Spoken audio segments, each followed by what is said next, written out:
Nabahala ang pamahalaang lungsod ng Quezon sa pagdami ng mga kaso ng leptospirosis.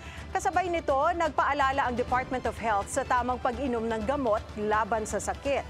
Narito ang Agenda Weekend Report ni Ryan Reloban ng Abante.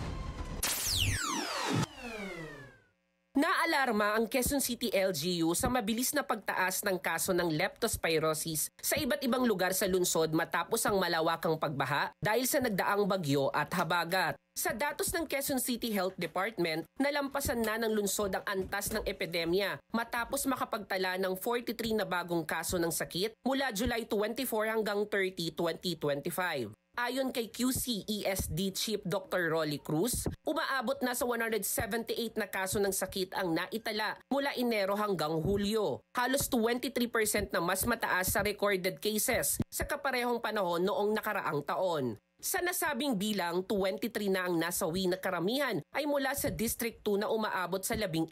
Mas mataas ito ng 12% o 80 na nasawi noong 2024. 99 sa 178 na leptospirosis cases ay na-expose sa tubig baha habang 34 naman ang nakuha sa maruming tubig. Sa datos ng Department of Health, naitala sa dalawang hospital sa Quezon City ang pinakamataas na kaso ng leptospirosis. Ito ang East Avenue Medical Center na may 32 cases at National Kidney and Transplant Institute na may 19 cases. Nagpaalala si Health Secretary Ted Herbosa sa tamang pag-inom ng gamot laban sa leptospirosis. Pag kayo pumunta sa doktor, lalo na dito, titignan nila kung kayo ay low risk, moderate risk, or high risk. Pati yung dose, di ba? Bawat na. So, merong nabibigay na iba't ibang klase ng antibiotic para sa mga natatakot sa lepto. Tiniyak pa ng kalihim na sapat ang mga gamot laban sa sakit.